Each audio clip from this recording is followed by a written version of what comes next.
Hello everyone, सभी chronic pain warriors को greetings. और आप सभी अपनी अपनी रिकवरी जर्नी में अलग अलग पड़ाव पे हैं, ये मैं समझ सकता हूँ। और अलग अलग थॉट्स, एक्सपीरियंसेस, इमोशंस आपके माइंड में आते हैं। हर दिन नए उतार चढ़ाव आपकी रिकवरी में आपको देखने को मिलते हैं। आपका बिलीफ शेक होता है, आप डाउट में भी आते हो कि क्या मैं राइट पाथ पे हूँ, क्या मेरे लिए सही रास्ता है, ये जो रास्ता मैंने चुना है, क्या इससे मैं रिकवर हो पाऊँगा या हो पाऊँगी। तो इन सभी बातों पे आज डिस्कशन करेंगे। और जो लोग नए हैं उनके लिए एक बार फिर से ये बताना चाहूँगा कि इस चैनल पे हम क्रॉनिक पेन से माइंड बॉडी मेथड को यूज़ करके, जो डॉक्टर जॉन स्वार्नो ने हमें रास्ता दिखाया है, और बहुत सारे बाकी डॉक्टर्स आज की डेट में इसको आगे कैरी फॉरवर्ड कर रहे हैं, इस कंसेप्ट को, और रिफ़ाइन कर रहे हैं। जैसे हॉवर्ड शूबनर हैं, एलन गॉर्डन है ना, डेविड शेक्टर हैं, बहुत सारे डॉक्टर्स हैं। और बहुत सारे मेरी तरह क्रॉनिक पेन से रिकवर हुए लोग हैं जो अपना एक्सपीरियंस शेयर करके आपको रास्ता दिखाते हैं। तो इसी के साथ शुरू करते हैं आज का टॉपिक कि ड्यूरिंग द रिकवरी बहुत सारे अप्स एंड डाउन्स आपको देखने को मिलते हैं।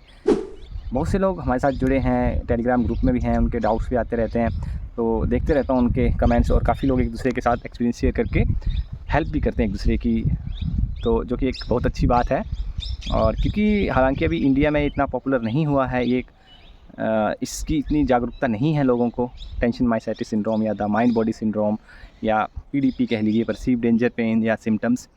तो अभी भी मोस्ट 99% जो क्रॉनिक पेन सफ़रर्स हैं वो ट्रेडिशनल मेथड से ही अपने आप को ट्रीट करवा रहे हैं, जैसे कि पेन किलर्स खाना, फिजियोथेरेपी लेना, हीटिंग, आइसिंग, स्ट्रेचिंग, योगा, और इन रेयर केसेस सर्जरीज़ भी लोग करवाते हैं तंग होकर, परेशान होकर। और जबकि सर्जरी का सक्सेस रेट जो वो बहुत कम है, और हमें ये भी पता है कि 99% के केसेस में सर्जरी की ज़रूरत होती भी नहीं है, क्योंकि अभी भी हमारा जो मेडिकल कम्युनिटी है वो हमें हमारी बॉडी को ट्रीट कर रही है, instead of treating the mind, recognising the potential of our brain in producing the chronic pen.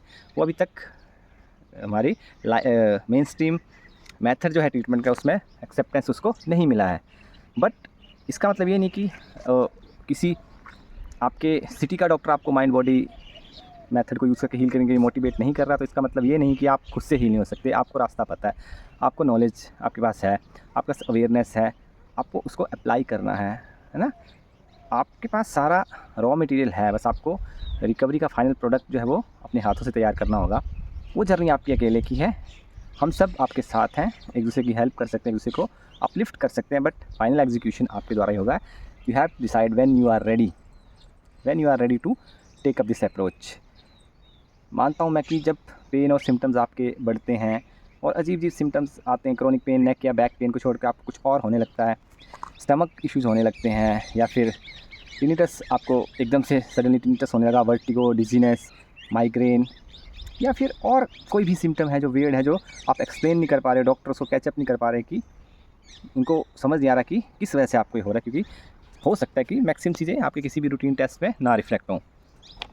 सो इसका मतलब ये नहीं कि आपको नए नए सिम्टम आ रहे हैं, आपके पुराने सिम्टम या पेन है उसमें कोई इंप्रूवमेंट देखने को नहीं मिल रहा। इसका मतलब ये नहीं कि आपका जो पेन है वो फिज़िकली है, क्योंकि हमें पता है, इतने सारी रिसर्चेज़ हमने देख चुके हैं, हम इतनी सारी स्टोरीज़ हम देख चुके हैं, रिकवरी स्टोरीज़, रियल लाइफ की टेस्टिमोनियल देख चुके हैं, कि विद इन सेकेंड जब लोगों को रियलाइज़ होता है, कई बार 20-20 साल के दर्द 5 मिनट में लोगों के गायब हो गए, जब उनको एक स्विच फ्लिप हुआ उनके दिमाग में, एक रियलाइजेशन का स्टेज आ गया उनकी लाइफ में। वो एक बिलीफ का क्लाइमैक्स था, या फेथ का कह लीजिए, एकदम से जो भी डाउट्स थे वो सारे एकदम से आपकी लाइफ में वो आएगा। होल्ड ऑन, कभी ना कभी ज़रूर आएगा, जो आपकी भी साल्वेशन का डे होगा, जिस दिन आपके भी सारे सिम्टम्स एकदम से मेल्ट हो जाएंगे और आपको लगेगा कि यू आर रीबॉर्न, आपकी बॉडी बिल्कुल नहीं है। वो सारा स्टिफनेस, पेन, हैवीनेस, वो सारा होपलेसनेस एकदम थिन एयर में गायब हो जाएगा। और ऐसा होता है, और ऐसा आपके साथ भी होगा। बट ज़रूरत है आपको बिलीफ की, फेथ की, परसीवरेंस की, डटे रहने की। कंपेयर हम मैक्सिमम टाइम करने लगते हैं अपनी जर्नी स्कोरों से, और उससे हम डीमोटिवेट होते हैं। तो कोई महीनों में हुआ होगा, कोई सालों में, कोई विद इन डेज़ में। कुछ लोग हैं, बहुत सारे, जो हीलिंग बैक पेन बुक पढ़ने से, डॉक्टर सानों की वो बुक पढ़ने से हील हो गए, 20-20 साल का दर्द। कुछ लोग हैं जिनको थोड़ा सा टफ वर्क करना पड़ा, बहुत सारे सोमैटिक ट्रैकिंग, जर्नलिंग, बहुत कुछ करना पड़ा। कुछ लोगों को जस्ट नॉलेज गेन किया, बहुत ज़्यादा पढ़ा उन्होंने इस कंसेप्ट के बारे में, लोगों की स्टोरीज़ पढ़ी, क्योंकि ब्रेन प्रूफ पे चलता है हमारे, इसको कन्विंस करना होता है, फैक्ट्स रिप्रेजेंट करने होते हैं। तो वो जर्नी अलग अलग है। आप जितना ज़्यादा डाउट करते जाएंगे, जितना लिंगर करोगे आप डाउट्स पे, है ना, जितना आप डाउट, क्योंकि आप नहीं कर रहे, आपका ब्रेन ज़्यादा एनालिटिकल है, जो और प्रूफ मांगता है, तो आप और प्रूफ दीजिए, बट उसको आपको डिरेल ना होने करने दें आपकी रिकवरी से। सो ये सब होता है, और मेरे साथ भी हुआ है, बहुत सारे लोगों के साथ होता है कि एकदम आप ठीक होते हो, अगले दिन आपके सिम्टम्स एलिवेट हो जाते हैं, जो कि होना बिल्कुल नॉर्मल है। आपको खुश होना चाहिए कि आप राइट ट्रैक पे हो। आपके सिम्टम्स अगर फ्लक्चुएट करें, that means you are healing, है ना। वो क्लासिकल साइन है TMS का, कि माइंड बॉडी सिंड्रोम का, कि आपका पेन जो है वो माइंड जनरेटेड है, ब्रेन जनरेटेड है, not due to structural issue है। फिर आपको जितने भी मेरे बाकी वीडियोज़ में मैंने डिस्कशन किया है, कि इतने सारे फैक्ट्स आपको बताए हैं, स्टडीज़ के बारे में बताया कि बहुत सारे हेल्दी इंडिविजुअल हैं, बहुत सारे क्या 60+ हैं, 60-70% ऐसे इंडिविजुअल होते हैं जिनके MRIs बिल्कुल नॉर्मल नहीं होते, बट वो बिल्कुल नॉर्मल होते हैं, उनका हेल्दी लाइफ जी रहे होते हैं, उनको कोई दिक्कत, कोई पेन नहीं होती। और बहुत सारे ऐसे होते हैं जिनके MRIs बिल्कुल नॉर्मल होते हैं, बट उनको बहुत ज़्यादा पेन हो रहा होता है, जो कि प्रूव करता है कि brain is the source of our pain. किसी भी टाइप की पेन का सोर्स जो वो ब्रेन है। सो अभी पुरानी बातें हैं कि आपको स्लिप डिस्क डायग्नोज हुआ है, हर्निएटेड डिस्क या बल्जिंग डिस्क डायग्नोज हुआ है, तो आपको तब लाइफ टाइम जो है वो प्रिकॉशंस लेने हैं, है ना। ऐसा नहीं है, अब ये सब डिबंक हो चुकी है ये चीज़ें। सारों ने भी बोला कि they are normal, bulging disc, herniated disc वो नॉर्मल एजिंग का पार्ट है, बहुत सारे लोगों को होता है ना। और उसके साथ उसके बाद जब एक्टिव लाइफ जी सकते हैं, क्योंकि लिमिट्स सारी हमारी यहाँ है। लिमिट हमने, क्योंकि हम एक्सपीरियंस सुनते हैं लोगों के, सोसाइटी का, हमारा ब्रेन कैसे एक्ट करता है, आप कैसे प्रोटेक्ट कर रहे हैं, हमने सुनी है सारी बातें कि पीठ में दर्द है, कमर में दर्द है, तो ये आपको नहीं करना होता है, नहीं तो ये हो जाता है, क्रॉनिक हो जाता है पेन, फिर आपको बेड पे पड़े रहते हो आप, है ना। और इवन आपको डर दिया जाता है कि व्हील चेयर पे आ सकते हो आप, क्योंकि आपको डराया गया, आपके फैक्ट्स वो ब्रेन में पहले से स्टोर्ड है। तो अब वो फियर उससे आता है, जो नेगेटिव फैक्ट्स आपने लर्न कर रखे हैं, है ना। बुद्धिस्ट मॉन्क क्या कहते हैं, है ना, या बुद्धा ने क्या कहा है कि all the sufferings originate from our thoughts. तो हमारे विचारों से ही हमारी सारी पीड़ा का जो है वो सोर्स वही है, स्रोत वही है। तो आप विचारों को ऑब्जर्व कीजिए, वो क्या कह रहे हैं।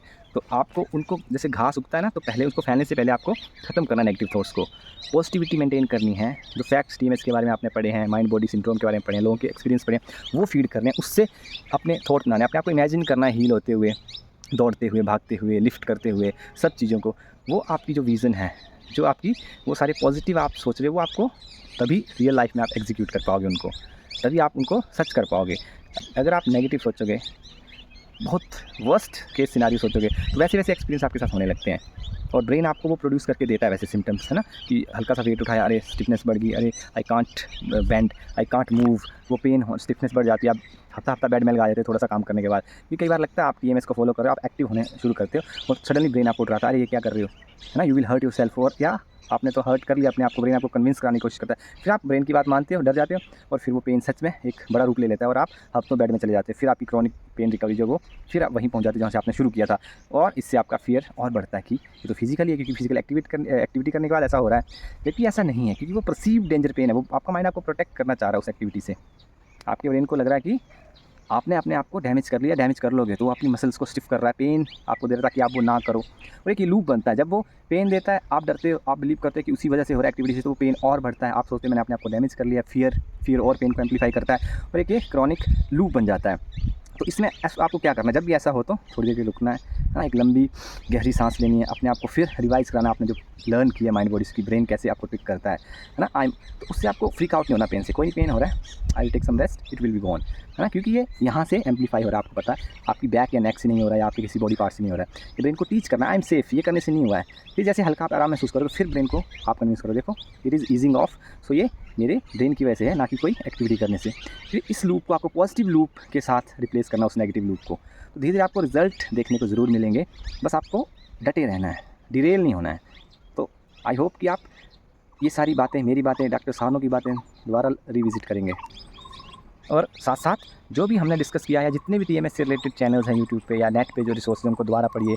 12 रिमाइंडर्स डॉक्टर सानों के, वो दोबारा पढ़िए, उनको अप्लाई कीजिए, है ना। और देखिए आप कितना आगे आ गए हो, अब बहुत आगे आ गए हो। आपको लगता है आपने प्रोग्रेस नहीं की है, बट आपने बहुत प्रोग्रेस की है ना। एक कंपाउंडिंग इफेक्ट आपको देखने को मिलेगा लास्ट में, सडनली आपका हर दिन का एफर्ट काउंट करता है। ऐसा नहीं कि जिस दिन आपको एक्चुअली रियलाइज़ होगा आप रिकवर हो रहे हो, उसी दिन आपका एफर्ट है। जितना भी आपका आप करते आ रहे हो, वो सब उसमें ऐड अप होगा। So don't give up hope, है ना, keep striving. So take care, I will see you in the next video, bye bye.